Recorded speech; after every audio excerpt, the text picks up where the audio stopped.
BBAలో university second rank, third rank సాధించడం Sun International విద్యార్థులకే సాధ్యం. వైసీపీలో బాలినేని ఎపిసోడ్ కు ఫుల్ స్టాప్ పడిపోయినట్లేనా?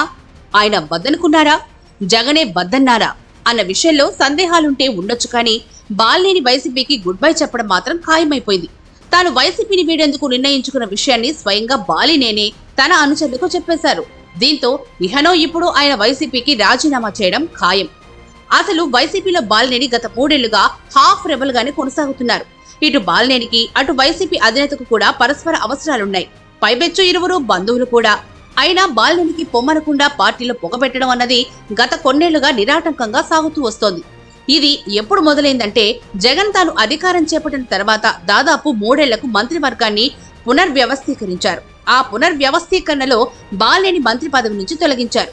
ఇక అదే సమయంలో ఆయన జిల్లాకే చెందిన మంత్రిని మాత్రం కొనసాగించారు.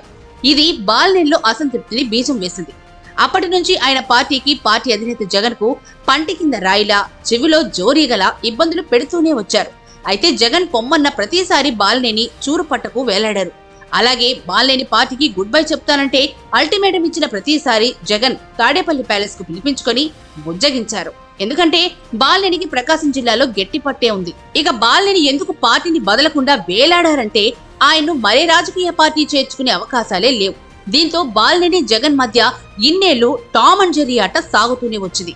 అయితే 2024 ఎన్నికల్లో వైసీపీ బాలినేని కూడా పరాజయం పాలవడంతో ఇక ఒకరి అవసరం ఒకరికి లేకుండా పోయింది.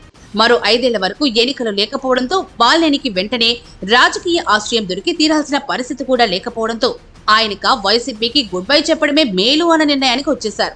అందుకే సమయం చూసుకుని జగన్ కు షాక్ ఇచ్చారని పరిశీలకులు విశ్లేషిస్తున్నారు.